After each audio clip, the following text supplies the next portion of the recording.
Good morning student. बाल साधना शिक्षण संस्थान की ऑनलाइन क्लासेस में आपका स्वागत है।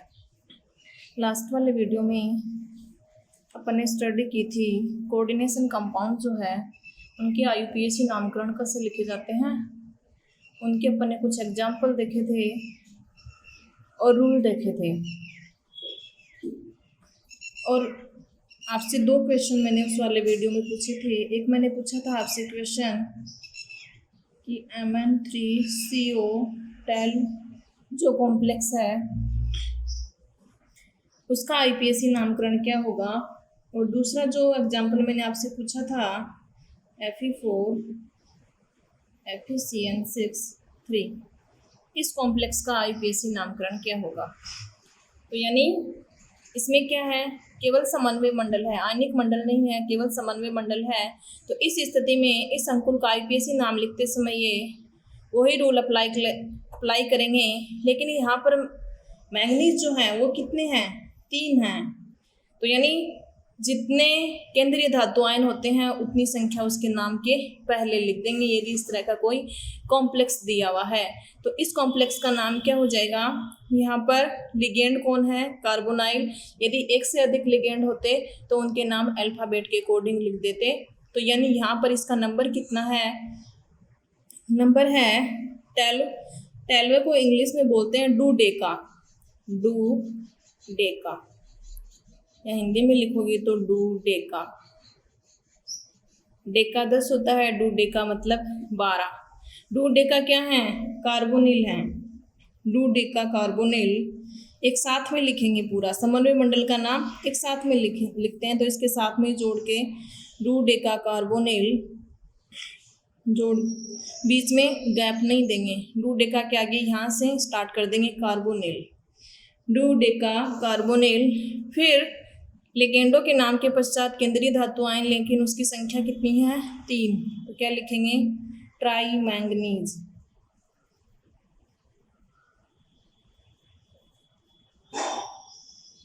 Try manganese. अब इसका लिखेंगे छोटे वाले कोष्टक में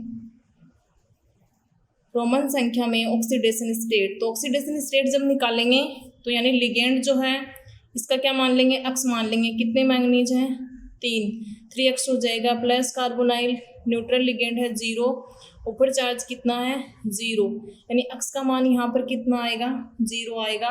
तो 0 अपन छोटे वाले ब्रैकेट में लिख देंगे। तो ये हो जाएगा इसका IUPAC नामकरण, डूडेका कार्बोनिल ट्राई मैंगनीज 0। इसका नामकरण क्या होगा, तो यानी यहाँ पर अब ये जो है तो इसके ऊपर चार्ज कितना, क्योंकि ये आयनिक मंडल है, आयनीकृत होने वाला पार्ट है। तो इस स्थिति में क्या होगा, इसके ऊपर चार्ज निकाल लेंगे अपन, क्योंकि यहाँ आयरन है। अब आयरन जो है फेरस भी होता है, फेरिक भी होता है। केंद्रीय धातु आयन के रूप में नामकरण जब लिखते हैं तो समन्वय मंडल के ऊपर जो चार्ज होता है उस चार्ज के अकॉर्डिंग इसका जो लैटिन भाषा में नाम है उसके अंत में यदि ऋणात्मक है संकुल के ऊपर चार्ज 8 लगा देंगे। अदरवाइज यदि ये उदासीन है तो उस स्थिति में आयरन लिख देते हैं। तो अब देखिए इस समन्वय मंडल को खोल के लिखेंगे अपन, पूरे कोऑर्डिनेशन कंपाउंड को, क्या आयनिक मंडल कौन सा है और समन्वय मंडल कौन सा है। तो यानी ये जो 3 है ये किसके ऊपर चार्ज है, बाहर वाला जो Fe है इसके ऊपर कितना है, प्लस का 3, यानी ये धनायन और ये ऋणायन, ये आयनिक मंडल, ये समन्वय मंडल। ये 4 जो है, ये 4 किसके ऊपर चार्ज है, ये समन्वय मंडल के ऊपर चार्ज है। एक धनायनिक स्पीसीज और दूसरी ऋण आयनिक स्पीसीज, यानी इस समन्वय मंडल के ऊपर ऋणात्मक चार्ज है। अब ये कौन सी अवस्था में है, +3 ऑक्सीडेशन स्टेट में। और +3 ऑक्सीडेशन स्टेट में इसका नाम क्या होता है, फेरिक होता है। यदि यहाँ पर कोई चार्ज नहीं होता तो अपन आयरन लिख देते, लेकिन प्रति आयन है तो प्रति आयन है तो धनात्मक भी होगा, ऋणात्मक भी होगा। इसका चार्ज इसके नीचे, इसका चार्ज इसके नीचे आ जाता है। तो इस स्थिति में इसके नाम 2 फेरस या फेरिक, तो नाम फेरिक होगा, क्योंकि अधिक संयोजकता के लिए नाम क्या लिखते हैं, फेरिक। अब आयनिक मंडल और समन्वय मंडल के नाम के बीच में क्या दे देंगे, गैप दे देंगे। समन्वय मंडल का नाम एक ही लाइन के नीचे लिखेंगे, लिगेंड का नाम पहले लिखेंगे हेक्सासाइनो।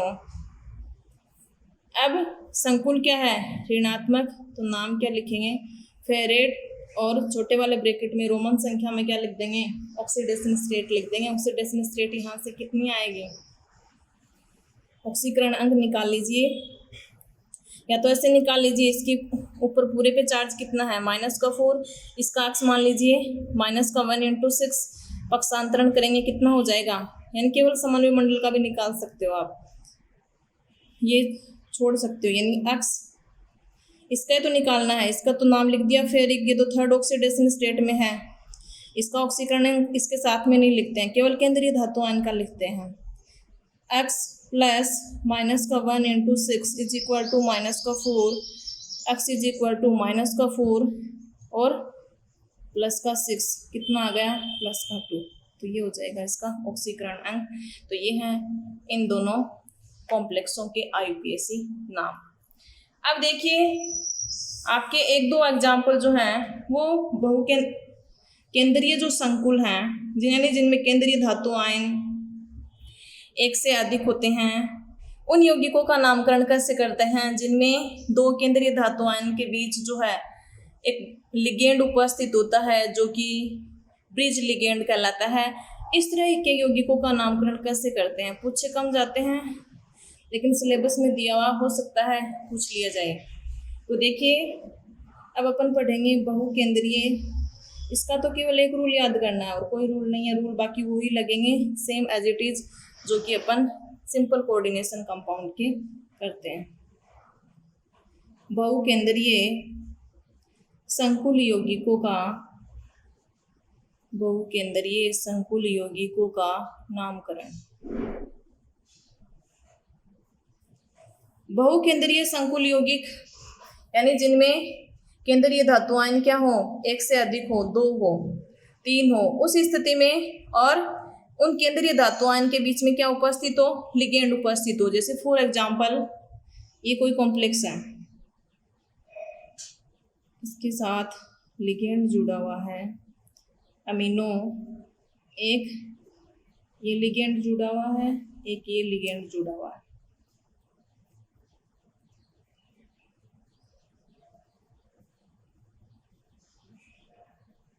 ये कॉम्प्लेक्स है, इसका अपन IUPAC नामकरण कैसे करें, तो यानी यदि किसी जटिल यौगिक में 2 से अधिक धातु परमाणु उपस्थित हो तो वो बहुकेंद्रीय जटिल यौगिक या संकुल यौगिक कहलाता है। और सेतु लिगेंड क्या कहलाता है, जब 2 धातुओं के बीच में 2 धातुओं को जब कोई लिगेंड धातु परमाणुओं को जब आपस में जोड़ता है तो वो क्या कहलाता है, ब्रिज लिगेंड कहलाता है। तो यानी ये क्या है, सेतु लिगेंड, ब्रिज मतलब सेतु, ये किसका काम करता है, सेतु लिगेंड का, और ये भी क्या है, सेतु लिगेंड है। अब देखिए ब्रिज लिगेंड जहाँ उपस्थित हैं, बहुकेंद्रीय संकुल यौगिक है, बहुकेंद्रीय मतलब 2 केंद्र हैं इसमें, एक केंद्र ये है, एक केंद्र ये है। इस प्रकार के यौगिकों का नामकरण कैसे करते हैं, तो इस प्रकार के यौगिकों का नामकरण लिखते समय ये जो समन्वय मंडल है इसके बाहर यदि कोई है तो वही क्या होगा, आयनिक मंडल होगा। अब ये इधर है तो ये क्या है, आयनिक मंडल, और ये क्या है, जो वर्गाकार कोष्ठक के अंदर समन्वय मंडल। तो नाम जो पहले है उसका पहले लिखेंगे, बाद में है उसका बाद में लिखेंगे।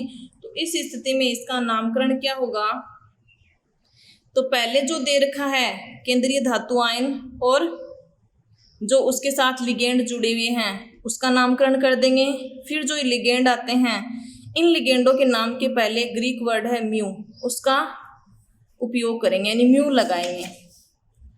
फिर अल्फाबेट में 2 ब्रिज लिगेंड हैं या 3 है, 2 ब्रिज लिगेंड हैं, तो उनमें अल्फाबेट में कौन पहले आता है उसके नाम के पहले म्यू लगा करके क्या कर देंगे, उसका नाम पहले लिख देंगे। दोनों एक जैसे लिगेंड हैं तो म्यू लगा करके डाई लगा देंगे कि इनकी संख्या 2 है, 2 एक जैसे हैं। म्यू का मतलब वो क्या है, ब्रिज लिगेंड है। फिर यहाँ जो दे रखा है केंद्रीय धातु आयन और लिगेंड, उसका नाम लिख देंगे। पूरे समन्वय मंडल का नाम लिखने के पश्चात क्या करेंगे, ये जो आयनिक मंडल बच गया धातु आयन का ऑक्सीकरण अंक लिखने के पश्चात इसका नाम लिख देंगे। जैसे देखिए इस वाले कॉम्प्लेक्स का नाम कैसे लिखेंगे, तो पहले इसमें क्या है, केंद्रीय धातु आयन कोबाल्ट है और उसके साथ क्या जुड़ा हुआ है, टेट्रा, यानी 4 क्या जुड़े हुए हैं, अमीन जुड़े हुए हैं। तो इतने वाले कॉम्प्लेक्स का नाम लिखेंगे। कॉम्प्लेक्स का जब नाम लिखेंगे तो इस स्थिति में पहले लिगेंड का नाम लिखेंगे। तो लिगेंड क्या है? टेट्रा एमीन, यानी अमीन है और उसकी संख्या 4 है। तो टेट्रा एमीन कोबाल्ट, और कोई है नहीं, और कोई होता तो सारे लिगेंडों के नाम अल्फ़ाबेट के अकॉर्डिंग लिख देते। Rule same as it is वो कि वो रहेंगे, केवल इन दो के नाम उसके नाम के पहले म्यू लगाना है और इनके नाम बीच में आएंगे। पहले इसका नाम, फिर ब्रिज लिगेंड का नाम, फिर इसका नाम। Tetra amine cobalt. अब कोबाल्ट का ऑक्सीकरण अंक क्या आएगा? उस ऑक्सीकरण को छोटे वाले ब्रैकेट में रोमन संख्या में लिख देंगे। तब ऑक्सीकरण अंक जब निकालेंगे तो यानी दोनों में केंद्रीय धातु आयन देखेंगे अलग अलग है या सेम सेम है, तो उस स्थिति में अपन क्या करेंगे, इसका ऑक्सीकरण अंक यानी दोनों कोबाल्ट क्या है सेम, तो क्या मान लेंगे 2x, और एक का क्या आ जाएगा यानी x का निकालेंगे, एक कोबाल्ट के ऊपर आ जाएगा। तो देखिए NH2 पे कितना होता है, -1 होता है। NO2 पे कितना होता है, -1 होता है। NH3 क्या है, न्यूट्रल लिगेंड है, और NH3 क्या है, न्यूट्रल लिगेंड है। Cl पे कितना होता है, -1, तो 2x, ये दोनों का साथ में मान लिया। NH3 पे 0, NH3 पे 0, यानी दोनों पे 0। अब नंबर उसको मल्टीप्लाई करो जितना भी है, प्लस NH2 पे कितना है, -1, NO2 पे कितना है, -1, फिर क्लोराइड कितने हैं, 4 हैं, एक पे कितना होता है, -1, पूरी कोऑर्डिनेशन एंटिटी पे चार्ज कितना है, 0। तो इस स्थिति में अपन क्या करेंगे, पक्षांतरण करके, यानी -4, -1 कितना हो गया, -6, पक्षांतरण करेंगे तो 2x = कितना आ जाएगा, -6 + 6 हो जाएगा। x = कितना आ गया, 3, यानी यहाँ पर प्रत्येक कोबाल्ट वो कौन सी ऑक्सीडेशन स्टेट में है, +3 ऑक्सीडेशन स्टेट में है। तो ये जो ऑक्सीडेशन स्टेट है वो अपन रोमन वर्ड में कहाँ लिख देंगे, छोटे वाले कोष्टक में लिख देंगे। तो ये हो जाएगा इसका ऑक्सीकरण अंक, और अगले वाले का ऑक्सीकरण अंक उसके साथ में लिख देंगे। तो देखिए इसका नाम हो गया। अब लिखेंगे ब्रिज लिगेंड का नाम। तो ब्रिज लिगेंड एक क्या है, अमीनो, NH2 को क्या बोलते हैं, अमीनो, और इसको क्या बोलते हैं, नाइट्रो। तो इस स्थिति में यानी पहले क्या लिखेंगे, अमीनो, ए पहले आता है, नाइट्रो N बाद में आता है, तो क्या लिखेंगे, म्यू अमीनो, म्यू NH3 होता है, सॉरी अमीनो NH3 होता है, NH2 माइनस, ये होता है अमीडो, अमीडो, क्योंकि इसका एक हाइड्रोजन और प्रतिस्थापित कर दिया गया है, दो साइड में ये जुड़ा हुआ है। तो NH2 माइनस क्या होता है, अमीडो होता है, और NH3 होता है अमीनो। तो म्यू अमीडो, म्यू नाइट्रो, और इनको आपस में जोड़ने के लिए बीच में क्या लगा देंगे, हाइफन लगा देंगे, हाइफन। तो म्यू अमीडो, म्यू नाइट्रो, दोनों ब्रिज लिगेंडों के नाम हो गए। ब्रिज लिगेंडों के नाम लिखने के पश्चात यहाँ जो केंद्रीय धातु आयन और लिगेंड है उनका नाम भी वैसे लिखेंगे जैसे पहले वाले का लिखा था, पहले लिगेंड का नाम, फिर केंद्रीय धातु आयन का नाम, फिर उसका ऑक्सीकरण अंक। तो नाम यानी NH3 को क्या बोलते हैं, अमीनो, NH2 को अमीडो। तो टेट्रा एमीन केंद्रीय धातु आयन क्या है इसमें, कोबाल्ट, ऑक्सीडेशन स्टेट क्या है, 3rd, तो ये ब्रैकेट में लिख देंगे। फिर आयनिक मंडल क्या बच गया, क्लोराइड, उसका नंबर नहीं लिखेंगे क्योंकि आयनिक मंडल का कभी नंबर नहीं लिखा जाता है, केवल उसका नाम लिखा जाता है। तो देखिए सेतु लिगेंड दो हैं, NH2 और NO2, नाइट्रो और अमीडो।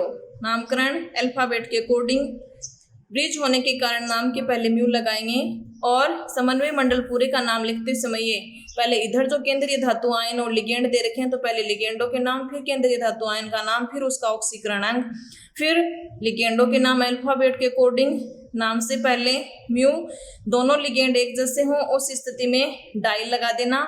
डाई जैसे ऐसे लिख देते म्यू डाई, यदि दोनों NO2 होते हैं या NH2 होते हैं तो अमीडो, नाइट्रो आ जाते हैं। फिर अगले वाला जो है केंद्रीय धातु आयन लिगेंड, पहले लिगेंड का नाम लिखेंगे, फिर केंद्रीय धातु आयन का नाम लिखेंगे, फिर उसका ऑक्सीकरण अंक, और फिर यदि प्रतिमंडल के रूप में कोई ऋण आयनिक स्पीसीज दे रखी है तो उसका नाम लिख देंगे। तो इस तरह से अपन ब्रिज लिगेंड युक्त जो बहुकेंद्रीय संकुल यौगिक हैं उनका नामकरण लिख देते हैं।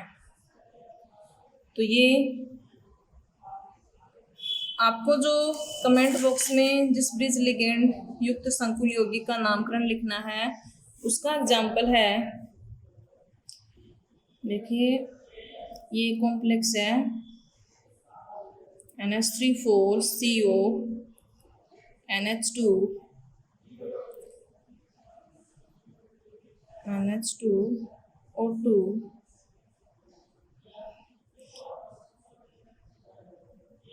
CO NH3,4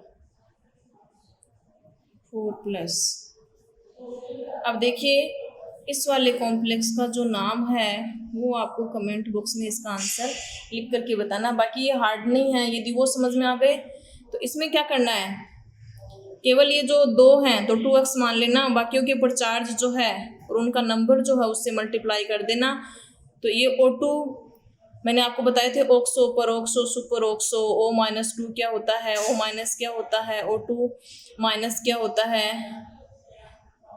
तो किसके ऊपर कितना चार्ज होता है, ऑक्सो, परोक्सो, सुपर ऑक्सो। तो यहाँ इसके ऊपर चार्ज कितना है तो आपको वो पहले आइडेंटिफाई करके फिर उसका ऑक्सीकरण अंक निकालना है।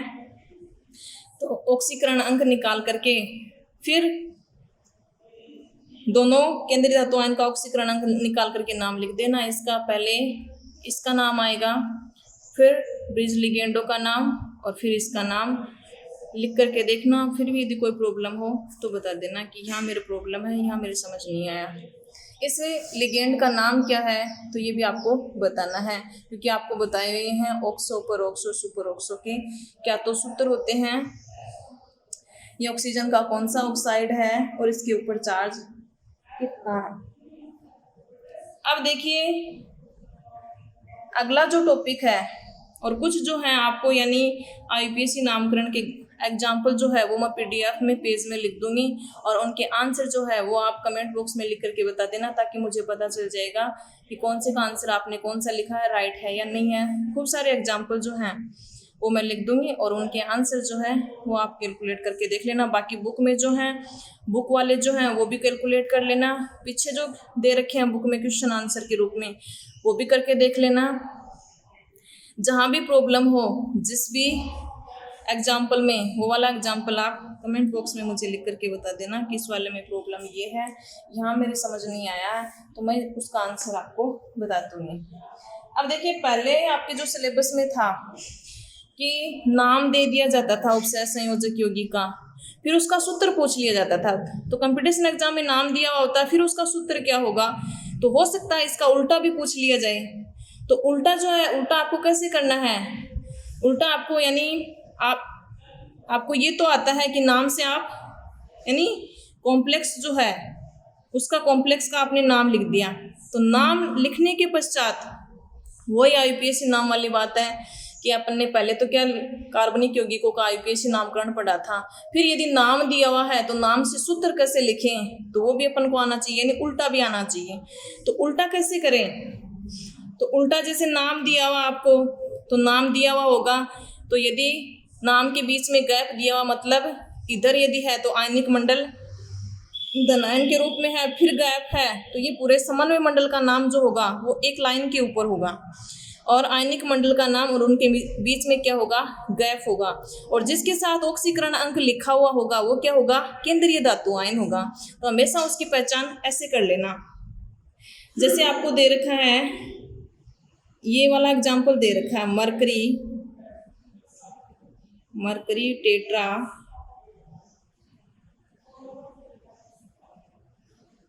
थायोसाइनेटो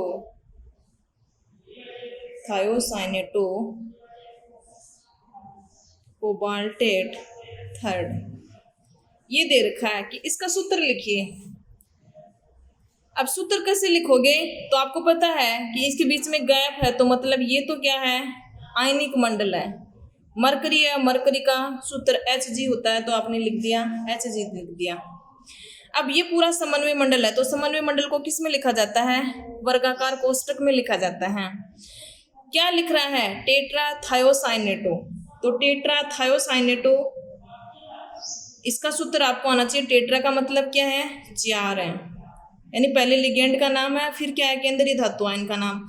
या तो ऐसे कीजिए जिसके साथ ऑक्सीकरण अंक लिखा हुआ है, तो वो जो ऑक्सीकरण अंक है वो केंद्रीय धातु आयन के साथ हमेशा लिखा हुआ होगा। तो कोबाल्टेट है तो मतलब कोबाल्ट है। और इस संकुल के ऊपर क्या है, ऋणात्मक चार्ज। अब ये नहीं पता कितना ऋणात्मक चार्ज है, तो ये लिख दिया अपन ने, कोबाल्ट लिख दिया। अब थायोसाइनेटो, थायोसाइनेटो का सूत्र क्या होता है, CnS होता है। आइसोथायोसाइनेटो का क्या होता है, NCS होता है। तो थायोसाइनेटो, आइसोथायोसाइनेटो, ये वाले सूत्र जो हैं वो आपके ध्यान होना चाहिए कि किसके साथ, यानी एक उभयदंतुक लिगेंड है तो यहाँ बंध किसके साथ बनेगा, तो थायोसाइनेटो है तो CnS होगा। तो यहाँ अपन क्या लिख देंगे, कितने हैं, 4 हैं, CnS टेट्रा थायोसाइनेटो। ये कितने हैं, 4 ही हैं, बाकी और कोई लिगेंड है नहीं। तो अपन एक बार इसको कैसे लिख देते हैं, ये आयनिक मंडल हो गया, ये कोबाल्ट हो गया, और ये क्या हो गया, टेट्रा थायोसाइनेटो कोबाल्टेट थर्ड हो गया। अब देखिए, अब इसके ऊपर यानी यहाँ मरकरी का जो नंबर है वो कितना आएगा, इसके ऊपर चार्ज कितना है, ये कौन सी ऑक्सीकरण अवस्था में है, +3 ऑक्सीकरण अवस्था में। थायोसाइनेटो, इसके ऊपर चार्ज कितना होता है, -1 होता है, तो -1। इसका नंबर कितना है, 4 है, उससे मल्टीप्लाई कर लीजिए। तो मल्टीप्लाई करोगे तो कितना आएगा, यानी इसके अंदर वाला कर रहे हैं केवल अपन, तो +3, इसका नंबर कितना है, 1 है, और +-1 × 4 तो कितना हो गया, -4। तो यानी टोटल ऑक्सीकरण अंक कितना आया, -1, यानी यहाँ पर कितना है, -1, और यहाँ पर कितना लिखा हुआ है, यहाँ कुछ लिखा हुआ नहीं है, इसका मतलब 1 है। तो यानी यहाँ पर चार्ज कितना है, +1, यानी इसका +1 है, और इस समन्वय मंडल के ऊपर चार्ज कितना है, -1, और 1 को अपन लिखते नहीं है, तो इस कारण इसका फॉर्मूला क्या हो जाएगा, HgCOCnS4। तो ये हो जाएगा इस संकुल का फॉर्मूला। चार्ज कितना आएगा कैसे निकालें, इसका ऑक्सीकरण अंक और ये जो लिगेंड है इनका ऑक्सीकरण अंक का टोटल प्लस माइनस कर लेना। यहाँ जो चार्ज आए वो यहाँ प्रति आयन के नीचे लिख देना, और इसका चार्ज आपको पता होता है कि यहाँ कितना लिखें तो वो इसका इसके नीचे आ जाएगा। तो क्या हो जाएगा, ये इस कॉम्प्लेक्स का फॉर्मूला हो जाएगा। जैसे और कोई एग्जांपल ले लीजिए, टेट्रासाइनोनिक्लेट सेकेंड आयन है, टेट्रासाइनोनिक्लेट सेकेंड आयन या निक्लेट सेकेंड, इतना लिखा हुआ है, निक्लेट सेकेंड।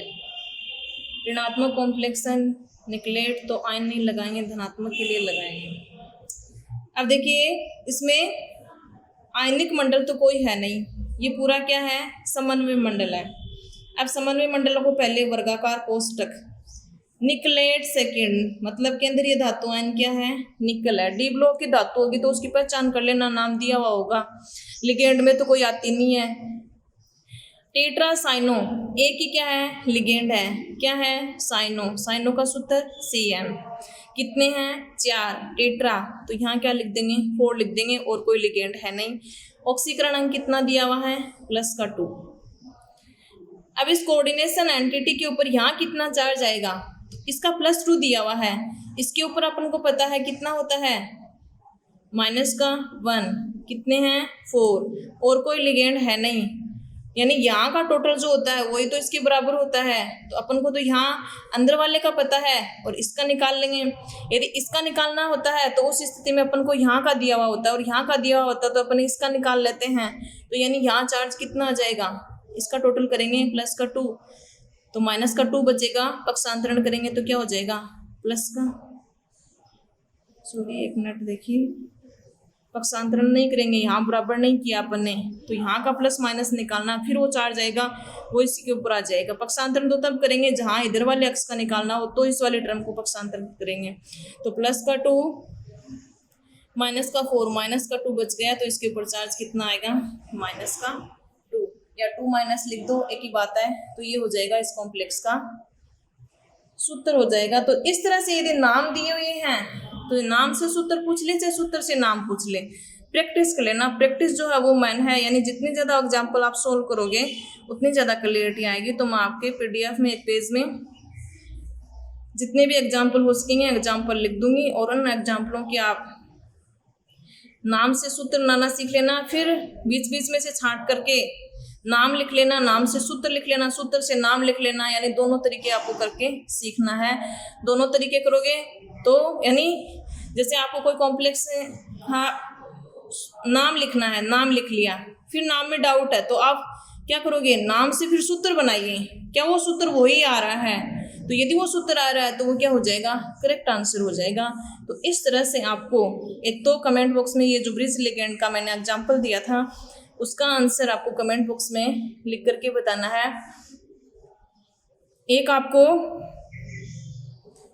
मैं PDF में जो भी जितने भी दूं क्वेश्चन, उन क्वेश्चनों के आंसर जो है वो आपको, और जहाँ भी प्रॉब्लम हो आपको बताना है कि मेरे यहाँ समझ नहीं आया, यहाँ मेरी दिक्कत है, क्योंकि इंपॉर्टेंट टॉपिक है। कंपटीशन एग्जाम में भी बहुत क्वेश्चन पूछे जाते हैं और आपके एग्जाम में भी क्वेश्चन यहाँ से पक्का आएगा। और अगला इंपॉर्टेंट टॉपिक है आइसोमेरिज्म। तो एक बार आप ये जो है ये कंप्लीट कर लीजिए टॉपिक, फिर उसके बाद अपन नेक्स्ट टॉपिक पढ़ेंगे आइसोमेरिज्म और उसके टाइप।